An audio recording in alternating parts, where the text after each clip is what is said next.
Me quero tocar o seguinte tema que tem a ver com o nosso turismo. E como eu sinto, quando a gente Aruba, o que nós temos é um debate sério riba o futuro de nosso turismo.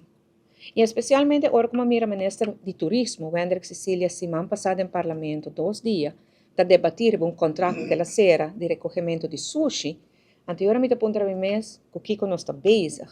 Maneira colega na Teresa Padilante acaba, e o governo aqui está trabalhando de maneira bolihilo totalmente bruja.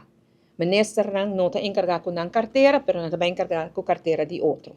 Segundo eu entendi, o minister Dowers está encarregado com a carteira de desperdício e de manejo de sociedade na Aruba, para o botar mira com a minister Wendrik Cecília também será contrato para nós ter uma zona de desperdício. E a trobe não tem discussão sobre a zona de desperdício, não tem nenhuma discussão com o minister bem, nós mesmo vai campanha, como esse bem aqui no barrio, dentro do barrio, todo dia, para a baita de como o minister Wendrik Cecília está com a firma e contrato aqui.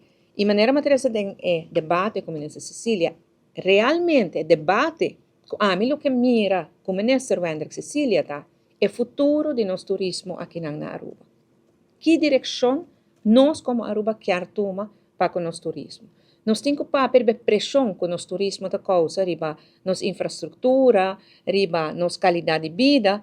Nós me sepapia também de sinal de overtourism que nós mira aqui na Aruba.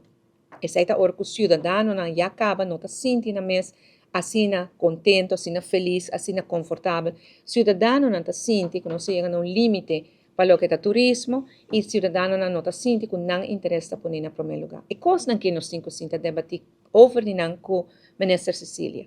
A trova também o manejo de sushi é importante, mas no momento aqui, a mim eu prefiro a ministra Dowers deal com sushi, porque com que vai vir para o parlamento a escolher como ministro encarregado com o desperdício, mas o ministro Wendrik Cecília dedicado no turismo.